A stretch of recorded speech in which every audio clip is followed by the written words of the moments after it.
leaving Clearwater, Florida today and heading north to Tarpon Springs, which is a small-ish community north of here. They're famous for sponge diving and Greek food. So we're gonna try to learn a little bit about both of those things. And it is very, very foggy today, as it has been the last couple of days here in Florida. So we're taking it slow, but it's clearing off, which is nice.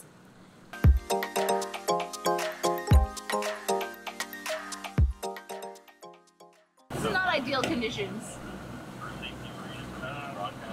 We're down to less than a half mile of visibility, probably closer to a quarter mile at this point.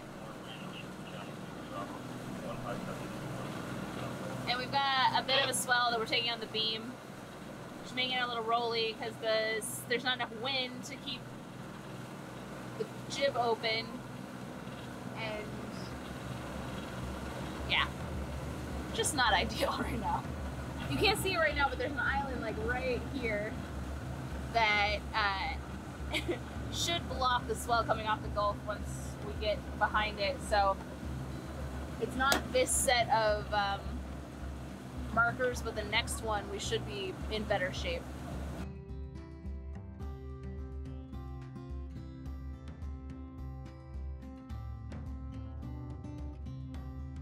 A bit more apparent wind now too, which is weird. I don't know why, because I'm just as downwind as I was. Approaching marker 31 near Dunedin.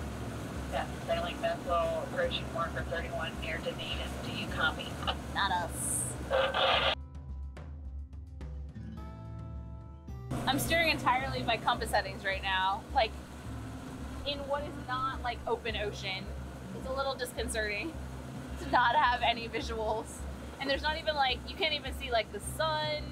You can't see anything. It's just like a giant blanket of white everywhere. It's like Maine. And there's like nothing on the radar right now either. So I'm just like, I have the chart plotter and the compass, and that's all.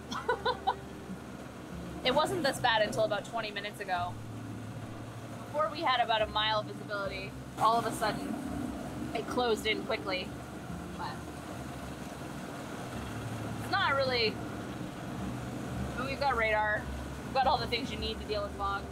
We got all the bits and the bobs. Yeah. The gadgets, the gizmos.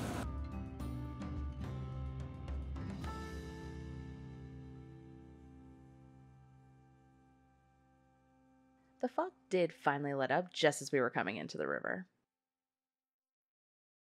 We used the Tarpon Springs City Marina, which put us right next to the sponge dock area of the city.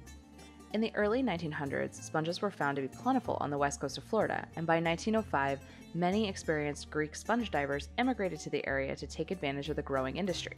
Today, Tarpon Springs is considered the sponge capital of the world.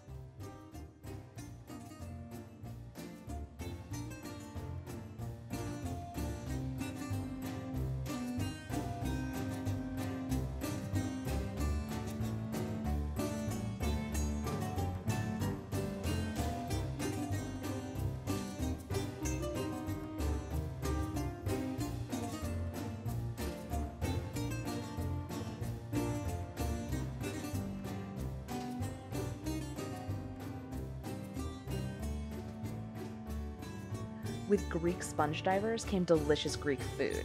While the sponge dock area is a little touristy, the food is wonderful and the people are so friendly.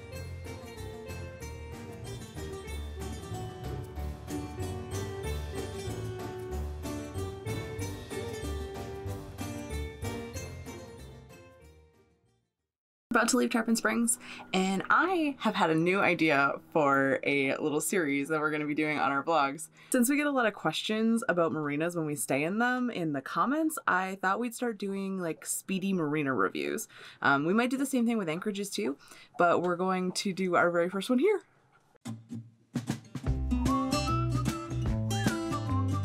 With only a little current and an easy approach, we give ease of access a 4.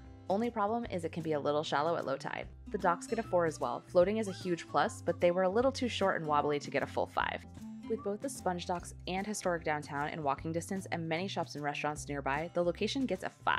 The bathrooms are wonderful and get a 5 as well. Single stall and key entry means they are clean and private. Water was hot and had good pressure. As far as other amenities, Tarpon Springs City Marina gets a 1. Besides a very clean restroom, there are no other amenities.